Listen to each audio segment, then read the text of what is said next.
Hi, Amelia Earhart here to tell you a little bit about my life. I grew up in Atchison, Kansas, where I went to school with the hopes of going to college.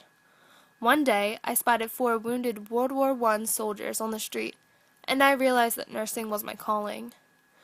Driven by these 4 men, I worked in Canada as a military nurse.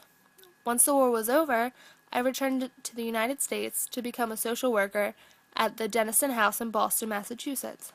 At the Dennison House, I taught immigrant children the English language.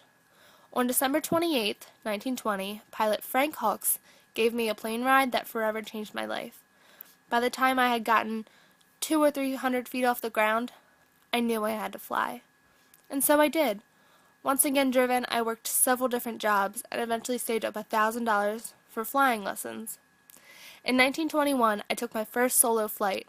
Then I bought my own plane the following year.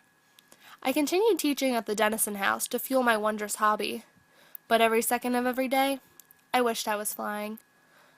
June 17th and 18th of 1928, I was a passenger on the plane Friendship that flew across the Atlantic Ocean from America to England. This flight deemed me as the first woman to cross the Atlantic Ocean, and this breaking news was covered by publisher George Putnam, whom I later married in 1931. The following year, I crossed the Atlantic Ocean on my own, creating a new time record of 13 and a half hours. For this feat, I received a medal from President Herbert Hoover himself. I also became the first woman to fly successfully from Hawaii to California, which happened a few years later.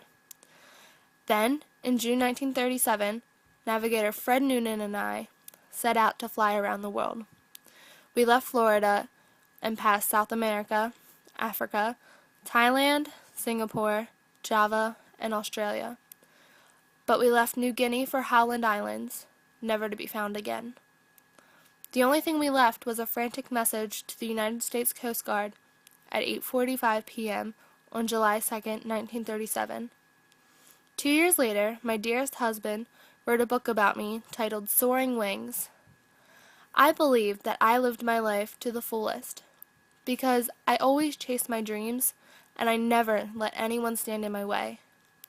Although I had many critics, I was able to do what I wanted to do. Then I looked back at them and said, I did it. To the rest of you, follow your dreams and fly high.